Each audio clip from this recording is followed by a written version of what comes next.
Alhamdulillahi Rabbil Alamin Alladhi bini'matihi tatimmu salihat Wa bifadlihi tatanazzalu khairat wal barakat Wa bitaufiqihi tatahaqqaqu al-maqasid wal ghayat Ashhadu an la ilaha illallah wahdahu la sharika lah Wa ashhadu anna Muhammadan abduhu wa rasuluh Allahumma salli wa sallim wa barik ala sayyidina Muhammadin wa ala alihi wa sahbihi wa sallim Subhanaka la ilma lana illa ma 'allamtana innaka antal alimul hakim Allahumma 'allimna ma yanfa'una wanfa'na bima 'allamtana wa zidna ilma Rabbi shrah li sadri wa yassir li amri wahlul 'uqdatam min lisani yafqahu qawli amma ba'du. Hadirin sidang jamaah salat subuh yang dimuliakan Allah, kita lanjutkan pembahasan kita belajar daripada hadis-hadis Nabi, kaidah-kaidah dasar memahami agama Islam dalam hadis Arba'in Imam An-Nawawi dari kitab Jami' Ulum wal Hikam syarahannya. Kita masih melanjutkan pembahasan hadis ke-37. An Ibnu Abbas radhiyallahu anhuma an Rasulillah sallallahu alaihi wasallam fima yarwi an Rabbih tabaraka wa ta'ala qala Inna Allah azza wa jalla kataba al-hasanati was-sayyi'at thumma bayyana dhalika faman hamma bihasanatin falam ya'malha كتبها الله عنده حسنة كاملة وإن هم بها فعملها كتبها الله عنده 10 حسنات إلى 700 ضعف إلى أضعاف كثيرة وإن هم بسيئة فلم يعملها كتبها عنده حسنة كاملة وإن هم بها فعملها كتبها الله سيئة واحدة Rawahul Bukhari wa Muslim fi sahihihima bihadhil huruf. Hadis yang ke-37 berbicara tentang masalah kebaikan dan kejahatan, berbicara tentang orang yang mengamalkan kebaikan dan mengamalkan kejahatan, dan berbicara tentang orang yang mengazamkan, meniatkan kebaikan dan juga kejahatan.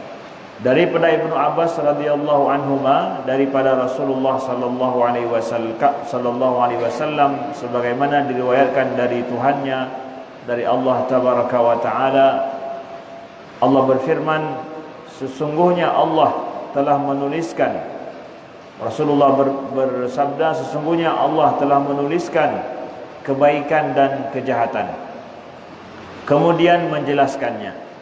Barang siapa yang berazam terhadap sebuah kebaikan dan dia belum melaksanakannya, mengamalkannya, maka Allah menuliskan baginya itu di sisinya satu kebaikan.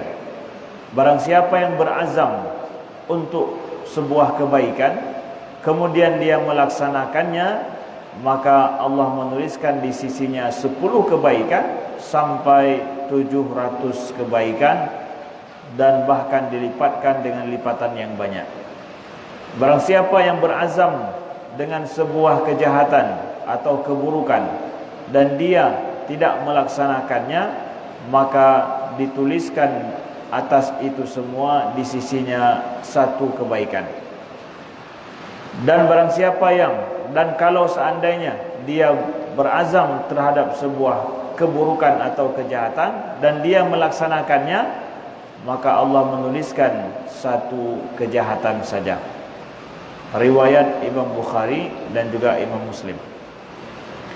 Dalam pembahasan kali ini kita membahas tentang orang yang meniatkan kejahatan atau keburukan tanpa dia beramal, dia akan mendapatkan satu kebaikan. Dia meniatkan sebuah kejahatan dan dia tidak jadi mengamalkannya atau melaksanakannya, dia akan mendapatkan satu kebaikan. Bagaimana kita memahami hal tersebut?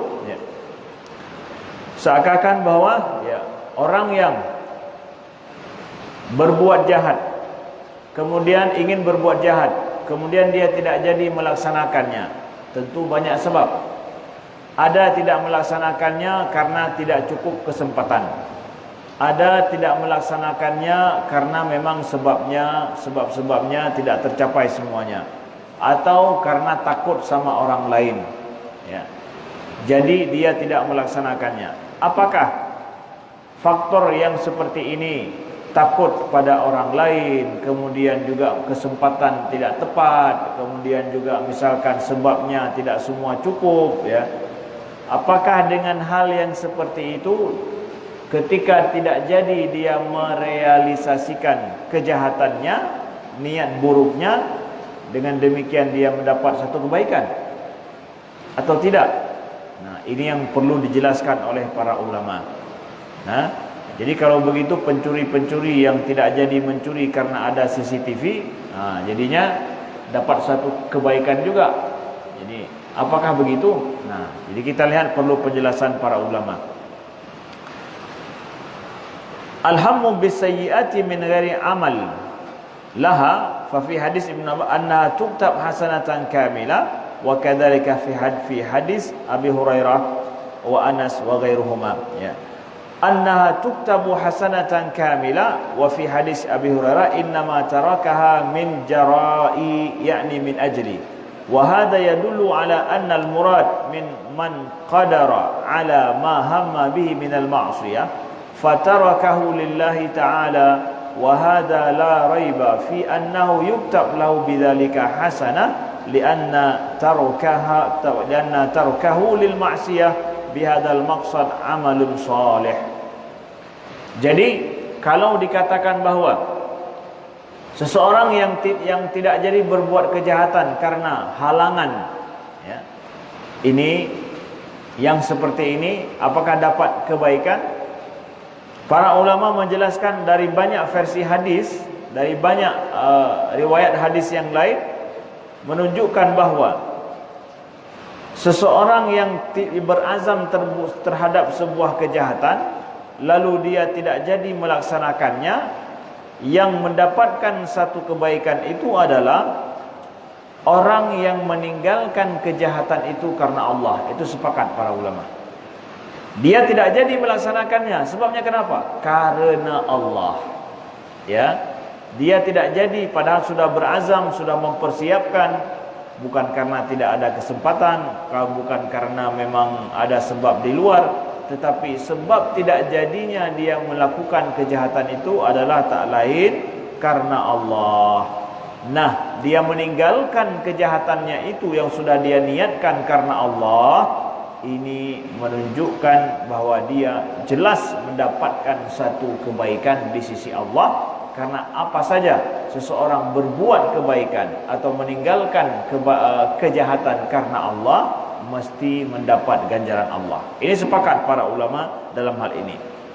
Fa amma in hamma bi ma'siyatin thumma taraka amalaha khaufan minal makhluqin aw mira'atan lahum faqad qil innahu yu'aqab ala tarkiha bihadhihi an-niyyah lianna taqdim khawfil makhluqin ala khawfillahi muharram wa kadzalika qasdur riya' lil makhluqin muharram fa in qatarana bihi tarkul ma'siyah li ajlihi uqiba ala hadha tark. Nah, adapun orang yang sudah berazam terhadap sebuah maksiat, nauzubillah, kemudian dia meninggalkannya karena takut terhadap makhluk, takut karena kena razia, takut karena ada CCTV, takut karena orang melihat atau mengintai, nauzubillah, takut terhadap pamor dirinya, takut karena yang lain-lain. Yang pasti dia tinggalkan kejahatan itu karena orang. Faqad qil, maka dikatakan oleh para ulama, innahu yu'aqab ala tarkiha bihadhin niyah. Nah, dia walaupun sudah dia tinggalkan niat jahatnya ini yang akan dia lakukan, dia tetap dihukum, tetap kena denda atas niatnya tersebut. Nah, karena apa? Ya. Li'anna taqdim khaufil makhlukin, karena dia meninggalkan sebuah perbuatan karena makhluk, bukan karena Allah. Dan dia mendahulukan takut kepada makhluk daripada takut pada Allah. Tetap niat jahatnya tersebut diberikan hukuman oleh Allah, tetap dituliskan sebuah kejahatan. Nah, inilah kita perlu kepada penjelasan para ulama dalam memahami hadis ini. Jadi orang berniat jahat, sudah berazam tapi belum mengamalkannya, dituliskan satu kebaikan. Kalau seandainya tidak jadi dia melakukannya karena Allah, enggak jadinya itu karena Allah. Tapi kalau enggak jadinya itu karena makhluk, takut pada makhluk, dia berdosa. Dan dosanya juga kenapa? Karena dia lebih mementingkan takut pada makhluk daripada takut pada Allah. Itu dosa batinnya. Itu dosa batin orang itu, ya. Karena dia takut, lebih duluan takut, lebih bahaya bagi dia takut pada makhluk daripada bahaya takut pada Allah. Nah, maka uqiba ala hadza tark, maka dia tetap dihukum walaupun dia tidak melaksanakannya, niatnya itu tetap kena hukuman. Nauzubillahi min dzalik. Wa qala Fudail bin Iyad, kanu yaqulun tarkul amal linnasi riya'un wal amal lahum syirkun. Fudail bin Iyad pernah mengatakan bahwa orang-orang salafus saleh dulu mengatakan bahwa meninggalkan suatu pekerjaan karena manusia, bukan cuma berbuat, ya, meninggalkan satu pekerjaan karena manusia masuk kategori riya. Wal amal lahum, dan berbuat sebuah amalan karena manusia, ya, berbuat satu amalan karena manusia, maka itu masuk dalam kategori syirik. Kita selama ini mengatakan bahwa berbuat suatu amalan karena mau dilihat orang, riya. Meninggalkan satu amalan karena dilihat orang juga riya. Ya, riya. Begitu juga, ya, beramal demi orang lain bukan demi Allah, maka itu bagian daripada syirik. Artinya ada motivasi kita berbuat sesuatu dan pendorong utama kita melakukan sesuatu adalah manusia, bukan Allah. Karena khususnya pada perbuatan yang Allah meminta kita untuk melakukannya itu karenanya kebaikan. Kebaikan yang kita lakukan. Saya menolong orang lain, menolong saudara saya, menolong keluarga saya. Kenapa engkau menolong keluargamu? Karena dia keluarga saya. Kalau bukan keluarga saya, maka saya tidak mau. Allah meminta kepada kita, kalau sebuah kebaikan yang masuk dalam sunnah Nabi, dalam aturan agama, berbuatlah karena Allah yang suruh, karena Allah yang menyuruh, bukan cuma hanya karena keluarga. Menyangka keluarga apa nih kutem? Berarti nak membuat karena keluarga, padahal Allah sudah menyuruh memang untuk berbuat baik kepada keluarga kita. Allah yang suruh, maka berbuatlah demi Allah. Berbuatlah demi Allah, bukan demi keluarga. Begitu maksudnya.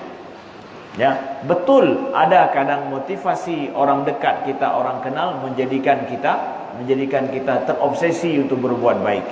Ya. Tapi ujung-ujungnya adalah kita berbuat itu karena Allah, ya, bukan karena manusia. Masukkan niat Allah di situ. Pada saat kita tidak memasukkan niat, tidak meniatkan itu karena Allah, disitulah disebutkan bahwa itu masuk hampir sama dengan kategori syirik. Artinya apa? Yang semestinya diniat karena Allah, tapi niatkan karena yang lain. Nah, ini dia. Ya, nauzubillah. Wa amma in sa'a fi husuliha bima amkanahu thumma hala bainahu wa bainahu al-qadar wa baina al-qadar faqad dzakara jama'atun annahu yu'aqab 'alaiha hina idzin liqaulin nabi innallaha tajawaza li ummati amma hadasat bi anfusaha ma lam takallam bihi au ta'mal. Jadi adapun orang yang sudah berusaha untuk melakukannya semampu mungkin, dia sudah berusaha untuk melakukan sebuah kejahatan semampu mungkin, tetapi takdir Tuhan karena banyak sebab-sebabnya yang lain sehingga dia tidak menjadi melakukannya, maka dia diikab, diberikan hukuman tetap terhadap perbuatannya tersebut. Orang sudah meniatkan, sudah mempersiapkan semua kebutuhan, sudah mempersiapkan semua jalan. Nah, itu lebih-lebih lagi.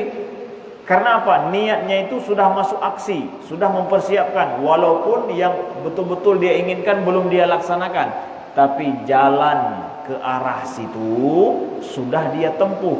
Itu lebih-lebih lagi. Ya, niat sesuatu dipersiapkan sudah, nah itu lebih-lebih lagi. Kalau tadi kan masih niat, tapi melihat kondisi tidak bisa, dosa dia. Ini ada orang yang meniatkan, kemudian sudah dipersiapkan, sudah ambil langkah. Step pertama, plan kedua, tujuan akhirnya belum lagi, tapi plannya sudah dibuat. Tapi ternyata takdir Allah, plannya ini dia tidak melaksanakan pada plan yang kedua. Plan pertama saja sudah tidak bisa. Ini lebih-lebih lagi karena perencanaan sudah dilaksanakan. Lebih-lebih lagi berdosa jelas. Nauzubillahi min dzalik.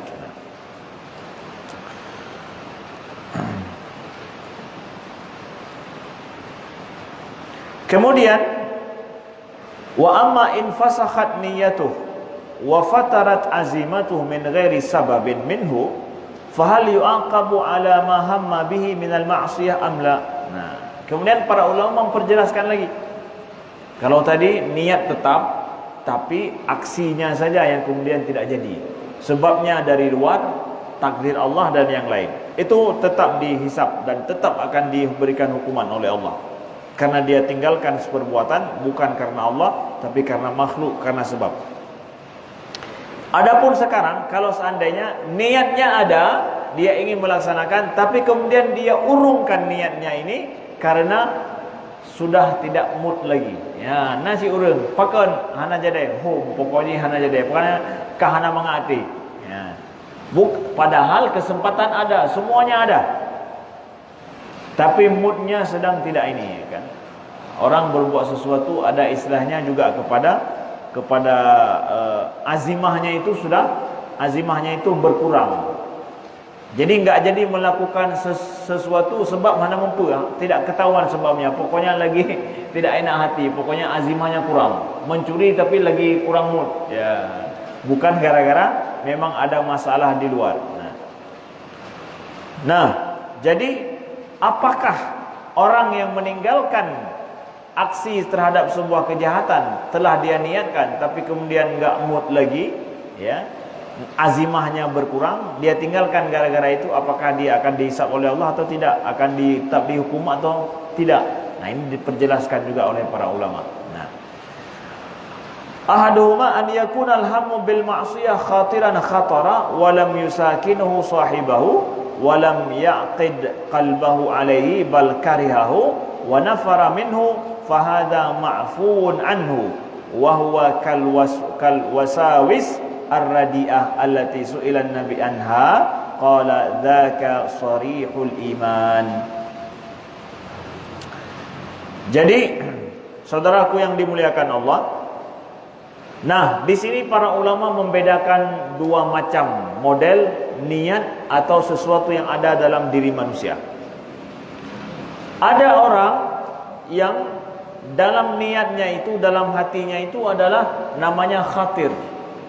Khatir itu adalah sesuatu yang datang dalam hati kita, dalam diri kita, tapi kita tidak menginginkannya, tapi terus geroi.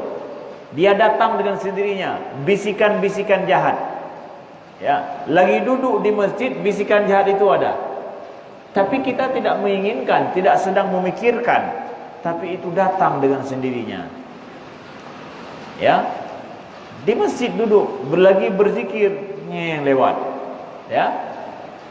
Tudung tiga. Gara-gara lewatnya itu namanya khatir, kemudian terpikir juga. Padahal kita sendiri mengatakan bahwa ini adalah perbuatan tidak baik. Kita sendiri mengatakannya. Tapi datang niat yang seperti itu, ataupun itu yang namanya lintasan, itu namanya khatir dalam bahasa Arab. Ya. Bahkan mungkin orang lagi sholat dia datang. Ya. Gara-gara dia datang, ayatnya pun sudah, atau bacaannya nggak ketahuan sudah berapa. Padahal dia tahu ini jahat, ini tidak baik, dan dia sendiri tidak mau. Ada itu datang, itu namanya khatir. Ya. Bukan niat azimah, bukan. Itu namanya khatir dalam bahasa Arab, lintasan dalam hati. Sesuatu yang melintas dalam hati, tidak diinginkan, tidak diusahakan, bahkan kita sendiri tidak suka terhadap itu. Nah, yang seperti ini bagaimana hukumnya? Ini wahuwa kal wasawis ar-radi'ah. Ini adalah merupakan was-was saja, yang was-was jahat, yang dia itu ma'fuun anhu, dimaafkan. Ya, dimaafkan saudaraku yang dimuliakan Allah. Itu masuk dalam ayat Rabbana la tuhammilna ma la taqata lana bih. Itu masuk dalam kategori sesuatu yang kita tidak ada kemampuan untuk menolaknya. Dia datang sendiri, bocor sendiri dalam hati kita. Hati kita ada bocor, dia masuk sendiri, khatir yang seperti itu. Ya, maaf, walaupun kadang dalam sholat terlintas dengan sendirinya, gara-gara mungkin selama ini banyak orang di samping kita membicarakan itu. Terpikir sih, menyangkut coba 3 mungkin. Ya, terlintas dia. Padahal kita sendiri enggak mungkin, saya ini orang baik, saya ini untuk apa, dan itu jahat, dan itu dosa, dan itu luar biasa kebencian Allah. Hati kemudian mempertimbangkan sendiri langsung, tidak mau. Yang seperti itu ma'fuun anhu. Ya, itu dimaafkan karena itu di luar kuasa kita untuk menolaknya. Artinya bahwa dia datang dengan sendirinya, bukan kemauan daripada kita, saudaraku yang dimuliakan Allah. Fahuwa ghairu mu'akhidin bihi wala mukallaf bihi. Wa qad sama Ibnu Abbas wa ghairu dzalika naskhan wa muradu anna hadhil ayat azalat iham al-waqi' fi nufus min al-ayatil ula. Nah, jadi itu masuk dalam kategori ma la taqata lana bi. Al-qismu tsani al-azaim al-musammimah. Nah, adapun yang model kedua yang ada dalam hati, dalam batin kita, dalam diri kita adalah adanya azam, niat azam yang memang sudah tersimpan dalam hati dan kita mau itu. Betul-betul dia mau terhadap niat tersebut dan dia suka. Makanya disimpan dalam hati walaupun belum dibuat. Nah, ini dia model yang nomor 2. Yang pertama tadi cuma melintas dalam hati saja. Melintas dalam hati tanpa dia mau, tanpa dia inginkan. Yang kedua, dia itu ada sebuah perbuatan yang dia niatkan dan dia suka dan memang mencari-cari kalau ada kesempatan. Nah, dia simpan itu. Itu namanya azaim al-musammimah allati taqa' fil nufus wa tadum wa yusakinu sahibuha, dan dia tidak hilang, tetap disimpan dalam hati. Ya. Fahada aidan nau'an, dan ini ada 2 macam. Nah, ini ilmu begitu dia. Dibagi-bagi supaya jelas. Maka amalan mustaqillan bi nafsihi min amalil qulub kasyak fil wahdaniyah aw an-nubuwah aw al-ba'd wa ghairu dhalika min al-kufr wan nifaq wa i'tiqad bi takdzib dhalika fa hadha kullu yu'aqab alaih. Nah, adapun itu yang berupa sesuatu yang disimpan dalam hati yang sifatnya memang amalan hati. Sesuatu tersimpan dalam hati tidak hilang, tapi itu amalan hati, bukan amalan perbuatan. Contohnya apa? Ragu-ragu. Ragu-ragu, ketidakpercayaan, itu amalan hati. Ragu-ragu, tidak percaya, itu amalan hati. Ilun panehang kepada data genya. Ya, saya tidak percaya yang model-model seperti itu. Itu ketidakpercayaan dia atau ragu-ragu dia. Nah, keraguan-raguan dan ketidakpercayaan itu amalan hati. Emang tempatnya dalam hati, nggak ada di luar dia.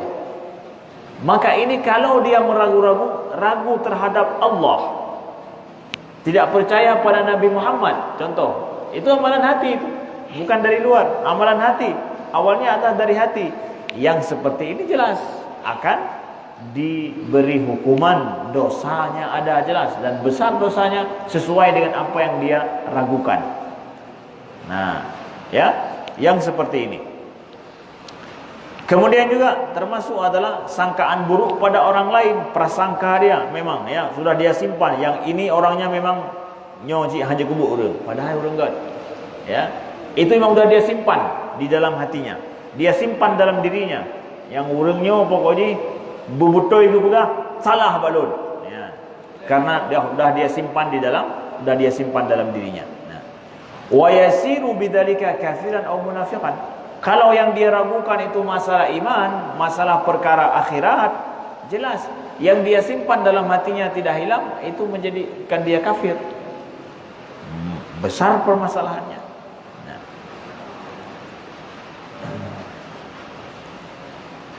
Nah, wa qad ruwiya an Ibnu Abbas annahu hamala qawlahu ta'ala wa in tubdu ma fi anfusikum aw tukhfuhu yuhasibukum bihillah ala misli hadza. Maka ayat yang Allah sebutkan di dalam Al-Qur'an Al-Baqarah 284 yang Allah berfirman wa in tubdu ma fi anfusikum aw tukhfuhu yuhasibukum bihillah. Ya.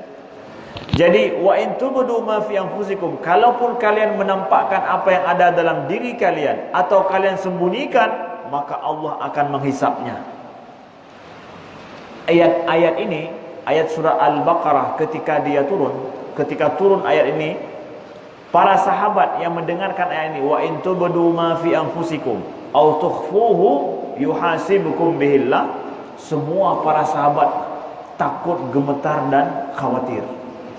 Setiap kita ada yang kita sembunyikan dalam hati kita yang orang tidak tahu. Jadi apakah batin kita semua baik? Kita enggak semua baik. Setiap waktu ke waktu batin kita macam-macam. Jadi para sahabat khawatir luar biasa.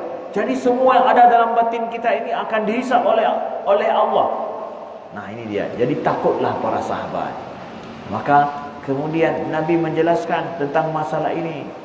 Yang masalah seperti was-was tadi, sesuatu yang melintas, bukan kemauan, bukan sesuatu yang disimpan, tapi sebentar saja habis itu hilang dan kita juga tidak mau, udah itu tidak akan dihisap oleh Allah. Itu tidak akan diminta pertanggungjawaban oleh Allah. Tapi yang mana juga kata Ibnu Abbas, yang model yang kita simpan dan itu bagian dari amalan hati, itu yang akan dihisap. Seperti apa tadi? Yaitu keraguan-raguan, ya buruk sangka kita pada orang lain, ya, dan kita ingin membenci terhadap orang lain, memang kebencian kita itu kita simpan. Walaupun kita senyum, walaupun kita ngajak ngopi, tapi kebencian untuk dia ini saya simpan. Ya itu memang dalam hati bencinya itu. Walaupun tidak direalisasikan, kan nggak semua kebencian harus direalisasikan, tapi disimpan. Ya, ada orang yang memang palak, bahasa Arabnya palak ataupun glak. Ya, bahasa Acehnya palak, glak.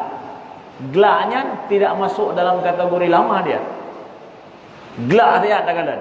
Ya, maaf ya kata-kata glak. Glaknya bahasa Indonesianya galak. Galak laga bagus bahasa Acehnya, galak itu bagus, tapi glak lawan daripada galak. Ya. Muak ya mungkinnya. Ada muaknya gitu. Tapi muak itu karena sebentar saja. Habis itu udah enggak ada lagi. Ya, muak dalam hatinya. Habis itu tidak ada lagi. Ya. Insyaallah yang seperti itu dimaafkan oleh Allah selama memang tidak direalisasikan. Itu hanya ada dalam batin saja, udah. Setelah itu selesai urusan. Berpaling ke sana sekali udah hilang dia. Nah, tapi kalau sudah benci yang disimpan memang, ya, walaupun ngajak ngopi ngajak ini, ya, itu bagiannya akan yuhasab, disimpan dan dia mau dengan kebencian itu. Ya, cheat dengan saya membenci dia lah, saya merasa diri saya lebih. Kamu lain loh dulunya. Ya. Jadi ini yuhasab kata Ibnu Abbas yang seperti ini. ala misli ruya anu kemudian wa yalhaq bihadzal qasm sairul ma'asi muta'alliqa bil qulub kama habbah ma yubghidullah wa bughdhu ma yuhibbuhullah wal kibru wal ujub wal hasad wa su'u dhann bil muslim min ghairi mujibin ma annahu qad ruya an Sufyan annahu qala fi su'u dhanni idza lam yatarattab alaihi qaulun aw fi'lun fa huwa ma'fun anhu. Nah, kemudian ya, dari sini maka masuk semua maksiat-maksiat hati seperti mencintai sesuatu yang dibenci Allah atau membenci sesuatu yang dicintai Allah. Itu masuk semua. Kalau disimpan dalam hati, ya, disimpan dalam hati, maka itu akan menunjukkan kepada dosa. Saudara yang dimuliakan Allah. Lu galak main judi. Man cuma hai kata semayang. Beli dah main good. Tapi galak. Asyik mudro kawai. Contoh misalkan. Ya. Disimpan dalam hatinya itu. Padahal itu sesuatu yang dibenci Allah. Itu yang dilarang Allah. Man ken masali tanyo katuha pengpitan. Ya. Banyak galak. Yang galak ada. Ya. Tapi bukan masanya lagi. Itanya kata buat belum. Tapi masih suka. Disimpan dalam hati. Ini beda ya. Ya. Karena dia menganggap bahwa itu sudah dosanya dulu, ya bagian dari dosa. Masih dia ada rasa suka terhadap itu, tapi itu dia dibenci oleh Allah. Walaupun bagi dia udah gak akan pernah main lagi, gak akan pernah melakukannya lagi, tapi ada suka. Yalah, yang judi yang mangatnya depan don si coba ada aja juga belum. Doang dibeli. Tidak, itu akan jadi dosa. Tidak boleh mencintai, menyimpan sesuatu rasa suka terhadap yang dibenci Allah walau dalam hati saja. Gak boleh disimpan. Kalau disimpan, nah ini akan yuhasab. Ya.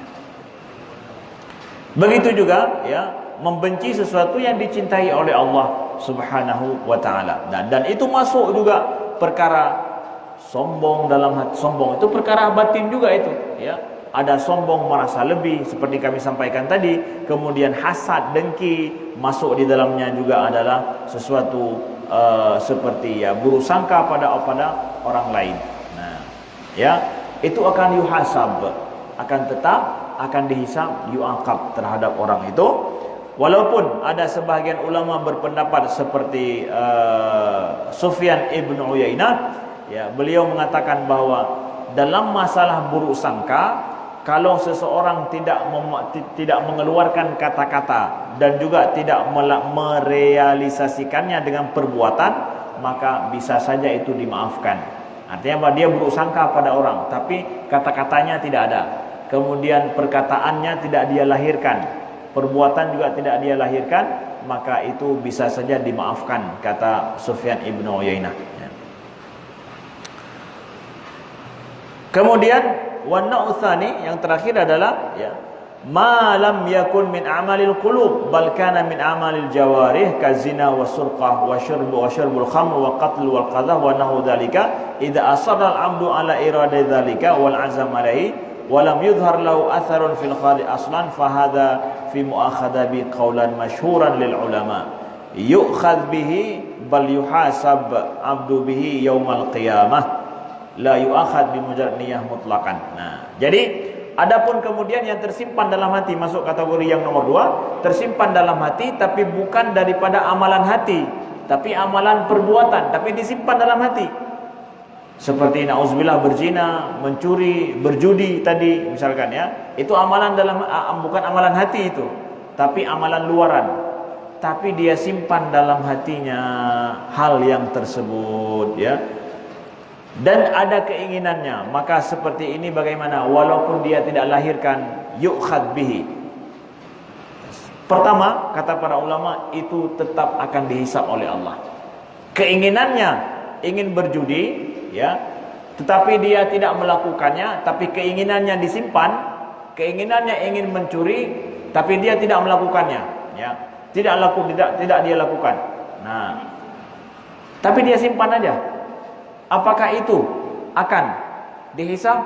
Pendapat yang pertama para ulama termasuk Ibnu Mubarak, Sufyan ibnu Uyainah, Sufyan Ats-Tsauri, beliau mengatakan bahwa itu yuhasab. Tetap itu akan dihisab oleh Allah Subhanahu wa taala. baru juga bahkan akan dihisab nanti pada hari kiamat. Adapun pendapat yang kedua adalah la yu'akhad bi mujarrad niyyah mutlaqan wa nusiba dzalika ila an-nass Syafi'i wa huwa qaulu Hamid wa ashabuna amalan bil umumat.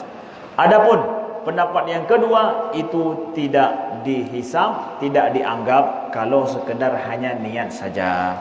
Nah, jadi ini beda pendapat para ulama dan ini masuk katanya bagian daripada pendapat Imam Syafi'i bahawa seseorang meniatkan sebuah maksiat luar tapi sama sekali dia tidak ingin melakukannya tapi ada disimpan dalam hati saja. Nah, Imam Syafi'i dalam nas Imam Syafi'i mengatakan bahawa ini tidak dianggap, sedangkan pendapat yang lain dianggap itu adalah akan dihisab.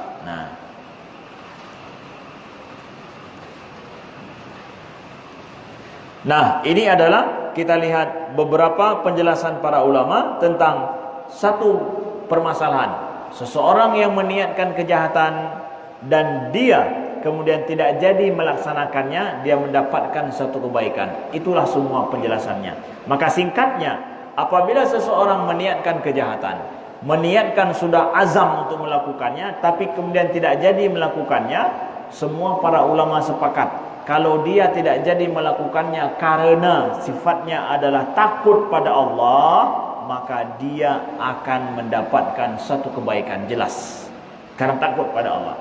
Tetapi kalau seandainya yang dia niatkan ini kemudian tidak jadi dia laksanakan kejahatan itu karena takut pada manusia, maka itu akan dihisab dan dapat dosa. Karena bahkan dia mendahulukan takut pada makhluk daripada takut pada Allah Subhanahu wa taala. Maka jadilah orang jahat yang baik. Orang jahat yang baik itu adalah orang yang meniatkan satu kejahatan dan dia ingin melakukannya enggak jadi karena Allah. Nah, jadilah ya preman-preman yang baik mau nodong enggak jadi takut karena Allah, bukan takut karena inti. Saya takut karena Allah, enggak jadi nodong ya. Takut karena Allah. Itu preman yang baik ya. Baik, ada pertanyaan seputar masalah hari-hari kami persilakan. Ya.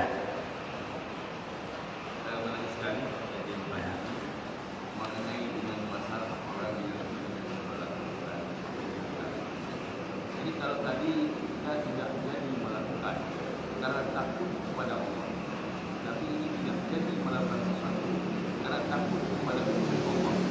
Katakan kalau kita takut potong tangan atau dia menjadi pisah, dan apabila jadi katakan yang melakukan, apakah hukuman yang sangat besar, apakah sudah mengampuni kalau saya banyak katakan ini dua. Karena tadi melintas dalam hati kita, sesuatu kita melakukan sesuatu yang baik hari ini sangat berbahaya sebenarnya. Dengan hati kita, mau melihat sesuatu yang bagus-bagus, tapi sudah terlintas sesuatu yang tidak baik, saat iklan dan sebagainya, lewatkan saja. Kalau begitu terlintas, sedang kita nonton yang baik terlintas yang tidak baik, ini bagaimana? Tapi kita ragu-ragu dan tidak begitu langsung, tidak lewatkan. Ini bagaimana? Baik, terima kasih ya. Ini bagus ya pertanyaannya ya. Pertama adalah pertanyaannya, seseorang yang ingin melakukan sebuah kejahatan. Lalu kemudian dia tidak jadi melakukannya itu karena takut akan hukum Allah juga. Contohnya adalah kalau di Aceh seseorang yang misalkan kalau dia melaksanakan sebuah ataupun berkhalwat misalkan, itu nanti akan kena cambuk ya misalkan. Kan itu hukum fikih kena cambuknya itu ya. Jadi takutnya itu karena dia kena cambuk misalkan. Kena cambuk itu kan hukum fikih, hukum agama gitu misalkan ya. Nah, apakah dia itu kemudian termasuk ya dapat pahala juga karena takut kena cambuk ya. Saudara aku yang dimuliakan Allah, begitu juga orang tidak mau membunuh karena apa? Takut akan kena kisos ya. Kena kisos. Apakah itu masuk dalam hal ini? Baik. Nah, kalau seandainya dia tidak jadi melakukannya karena takut dia akan kisos dan itu adalah hukum Allah, mudah-mudahan karena dia takut akan hukum Allah seperti itu, mudah-mudahan dia akan mendapatkan satu kebaikan daripada dia meninggalkan perbuatan dosa yang dia ingin melakukannya. Karena apa? Ada hukum Allah di situ. Ya. Artinya apa? Ada Allahnya di dalam dia meninggalkan itu ada Allahnya, ada karena Allahnya. Ya Allah, kalau saya membunuh, saya akan dibunuh. Ya, kenapa? Karena engkau mensyariatkan seperti itu. Jadi dia ada Allahnya, paling kurang dalam niatnya tersebut ada karena Allahnya. Nah, tapi kalau seandainya takut dipenjara saja, ya, atau takut nanti dibikin malu sama orang, nah itu kan nggak ada Allahnya di situ, orang aja gitu. Ya, baik. Lalu kemudian kalau seandainya orang telah berbuat dosa, lalu misalkan dikisas, dia akan dia membunuh, dia dikisas, apakah dosanya kemudian akan terhapus? Kalau itu hukum Allah, insya Allah bagian daripada taubat. Kalau misalkan dia berzina, dirajam, dia mati karena kena rajam, misalkan, ya, misalkan kalau ada seperti itu, maka rajam itu bagian daripada taubatnya, karena dia menerima hukum Allah yang sudah ada. Contoh misalkan, kalau itu ada. Lalu tadi pertanyaan yang terakhir adalah, kalau misalkan kita nonton YouTube, seperti lintasan hati tadi, nonton YouTube, lalu kemudian muncul yang kita tidak mau, itu iklan. Ya. Itu kan lintasan, kita tidak mau, tapi melintas. Itulah namanya persis seperti lintasan hati itu tadi. Lagi sholat, tapi ada iklannya. Ke iklan Shopee yang kita sama sekali tidak mau. Ke Shopee, ke Tokopedia, ke macam-macam dong ya. Yang sama sekali kita tidak mau. Iklan itu tidak paham. Kalau padahal iklan itu ketika orang sedang menonton yang dia mau, iklan itu datang tidak sesuai dengan apa yang dia mau, orang akan membenci itu. Orang-orang yang buat iklan nggak paham bahwa orang lagi nonton yang dia mau, tiba-tiba datang dia, semakin lama ditonton semakin dibenci itu. Mah haji dah begah. Haji dah begah dan sebagainya. Ya, jadi seakan-akan tidak paham mereka. Jadi nggak tahu saya ilmu iklannya itu sampai kemana psikologi. Jadi psikologi iklan. Mereka berpikir nggak apa-apa, asalkan sering-sering kita itu orang akan terima dengan sendirinya. Makin sering dibuat, orang mau ini datang itu, kalau bisa ditonjok orang yang lagi goyang-goyang itu. Kenapa? Saya lagi ini kok datang dia gitu. Ya, ya. Tam doa bubek lagut ada lagi nya ya. Burugoi, bangkrut ni. Nauzubillah. Kalau seandainya itu tidak baik. Nah, baik. Jadi bagaimana itu? Apakah saya akan dihisap oleh Allah atas dasar itu? Kalau seandainya begitu datang, mana yang laga Allah ya. Kalau seandainya datang iklan yang tidak sesuai dengan yang dia mau, tapi udah tampak, kemudian kemudian cuma ada berapa? Hanya 5 detik saja. 5 detik ada dekat ganggu panjang macam tu. Ya itu sudah, itu masuk yuhasab. Yuhasab kalau dia menginginkan dan dia suka terhadap itu, dia perturutkan. Tapi kalau seandainya dia tidak suka seperti tadi, dia benci bahkan dan dia tidak mau itu, ya mudah-mudahan Allah maafkan. Walaupun hanya lintasan sementara sifatnya. Nah, tapi kalau diperturutkan, nah ini baru kemudian akan yuhasab, akan dihisab, akan diminta pertanggungjawaban atas hal tersebut, lintasan itu. Nah, ada yang lain? Ya. Enggak, yang lain dulu ada? Tidak ada? Baik. Untuk dua ada yang ikut ya. Baik. Subhanakallahumma wa bihamdika asyhadu an la ilaha illa anta astaghfiruka wa atubu ilaika. Wassalamualaikum warahmatullahi wabarakatuh.